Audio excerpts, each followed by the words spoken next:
चुनावी मौसम की शुरुआत हो चुकी है और पार्टियां भी एक के बाद एक ऐलान करने में लगी हुई है। कैंडिडेट्स की लिस्ट किस क्षेत्र में क्या रणनीति रहेगी, इस सब पर जोर दिया जा रहा है। आखिर में पार्टियों का मकसद तो यही है कि उस ईवीएम पर उनके ही इलेक्शन सिंबल का लोग बटन दबाएं।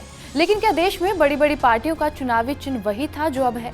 बड़ी बड़ी चुनावी रैलियों में किसी नेता के चेहरे से ज्यादा उस पार्टी का चिन्ह ही केंद्र में होता है। लेकिन ऐसा क्यों है? जब मतदाता वोट करते हैं तो उन्हें ईवीएम पर अपने नेता की शक्ल नहीं बल्कि चुनाव चिन्ह दिखता है। भारत की राजनीतिक पार्टियों के साथ साथ उनके चुनाव चिन्ह का भी अपना एक दिलचस्प इतिहास रहा है। आइए जानते हैं कि कैसे कांग्रेस और बीजेपी ने अपना चुनावी चिन्ह फाइनल किया था। नमस्कार, मेरा नाम है रिया शर्मा और आप देख रहे हैं TV9 डिजिटल। कांग्रेस और बीजेपी भारत की दो सबसे बड़ी राष्ट्रीय पार्टियां हैं। इनका चुनाव चिन्ह हाथ या पंजा और कमल है। लेकिन 1951 में हुए देश के पहले लोकसभा चुनावों में इन दोनों का चिन्ह कुछ और ही था। एक समय पर तो कांग्रेस के पास अपना चुनावी चिन्ह हाथी या साइकिल में बदलने का विकल्प भी था। आइए जानते हैं कि कांग्रेस ने पंजे को ही चुनाव चिन्ह क्यों चुना और कमल से पहले भाजपा का सिंबल क्या हुआ करता था। भारतीय राष्ट्रीय कांग्रेस देश का सबसे पुराना राजनीतिक दल है। इसकी स्थापना 1885 में हुई थी। जब 1951-52 में देश का पहला आम चुनाव हुआ तो जवाहरलाल नेहरू के नेतृत्व में कांग्रेस दो बैलों की जोड़ी के चुनाव चिन्ह पर वोट मांगा करती थी। ये सिंबल आम लोगों और किसानों के भी तालमेल बनाने में सफल रहा और करीब 2 दशक तक कांग्रेस पार्टी इसी चिन्ह के साथ चुनावी मैदान में उतरी। लेकिन 1970-71 में कांग्रेस में विभाजन हो गया। क्योंकि पार्टी दो धड़ों में बट गई थी, इसलिए दो बैलों की जोड़ी वाला चिन्ह चुनाव आयोग ने जब्त कर लिया।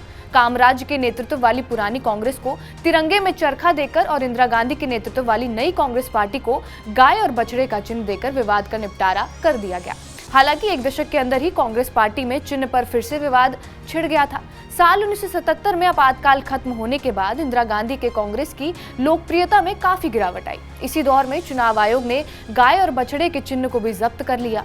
कांग्रेस एक मुश्किल दौर से गुजर रही थी। परेशानी की हालत में इंदिरा गांधी तत्कालीन शंकराचार्य स्वामी चंद्रशेखरंद्र सरस्वती का आशीर्वाद लेने पहुंची और कहते हैं कि इंदिरा गांधी की बातें सुनने के बाद शंकराचार्य मौन हो गए।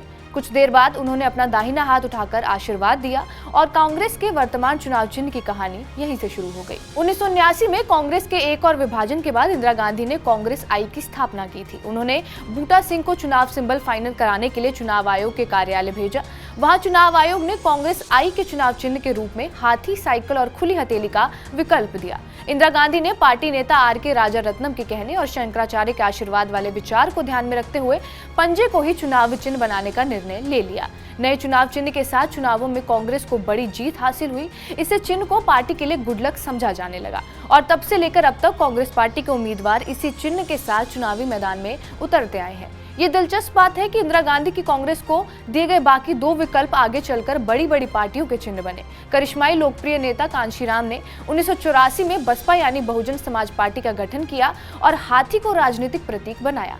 वहीं मुलायम सिंह यादव ने 1992 में समाजवादी पार्टी बनाई और इसका चुनावी चिन्ह साइकिल को चुना। पहले आम चुनाव के समय बीजेपी तब ऑल इंडिया भारतीय जनसंघ थी। जनसंघ का चुनाव चिन्ह था जलता हुआ दीपक। उस चुनाव में एक और पार्टी थी, किसान मजदूर प्रजा सोशलिस्ट पार्टी, जिसका चुनावी चिन्ह था झोपड़ी। साल 1977 के चुनाव में यही झोपड़ी निशाल वाली प्रजा पार्टी का विलय दीपक चिन्ह वाले जनसंघ और चौधरी चरण सिंह के नेतृत्व वाले भारतीय क्रांति दल में हो गया। इस सबसे ही जनता पार्टी नाम की एक नई पार्टी अस्तित्व में आई और इसे चुनाव चिन्ह मिला कंधे पर हल लेते हुए किसान।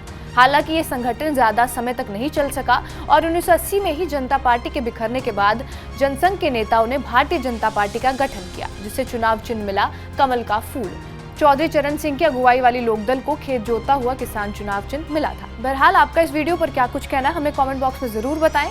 बाकी देश और दुनिया की तमाम बड़ी खबरों के लिए बने रहे हमारे साथ TV9 डिजिटल पर।